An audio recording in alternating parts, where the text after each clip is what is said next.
देशातील 4थ्या क्रमांकाची सहकारी बँक असलेल्या TJSB सहकारी बँक लिमिटेडने 25,000 कोटींपेक्षा अधिक व्यवसायाचा महत्त्वपूर्ण टप्पा यशस्वीरित्या पार केला आहे. या यशामुळे बँकेच्या चौफेर विस्ताराच्या प्रवासाला आणि आर्थिक स्थैर्याला अधिक बळकटी प्राप्त झाली आहे. सन 1972 मध्ये स्थापन झालेल्या TJSB सहकारी बँकेने सहकारी क्षेत्रातील विश्वसनीय वित्तीय संस्था म्हणून आपलं स्थान निर्माण केलं आहे. सध्या बँकेचे 7 राज्यांमध्ये 165 शाखांचे विस्तृत जाळं असून रिटेल, MCME आणि कॉर्पोरेट ग्राहकांच्या विविध गरजा पूर्ण करत बँका ग्राहकांना अत्याधुनिक तंत्रज्ञानयुक्त सेवा पुरवत आहेत. 25,000 कोटींचा महत्त्वपूर्ण टप्पा बँकेने सुयोग्य आर्थिक व्यवस्थापन आणि ग्राहक केंद्रित बँकिंग सेवांना दिलेला आहे. बँकेच्या विस्ताराच्या वाटचालीसाठी अध्यक्ष शरद गांगल आणि व्यवस्थापकीय संचालक मुख्य कार्यकारी अधिकारी निखिल आरेकर यांच्या दूरदृष्टीपूर्ण नेतृत्वासोबतच संचालक मंडळ, बोर्ड ऑफ मॅनेजमेंट सातत्यपूर्ण मार्गदर्शन लाभले आहे.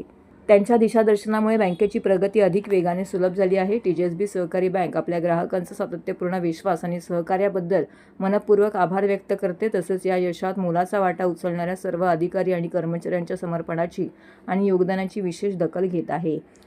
25,000 कोटींच्या या उल्लेखनीय टप्प्यानंतर बँक भौगोलिक विस्तार वाढवणे, डिजिटल सेवा अधिक सक्षम करणे आणि सर्व ग्राहकांना सर्वोत्कृष्ट सेवा देण्यावरती भर देऊन पुढील वाटचाल करणार असल्याचं बँकेने म्हटले आहे.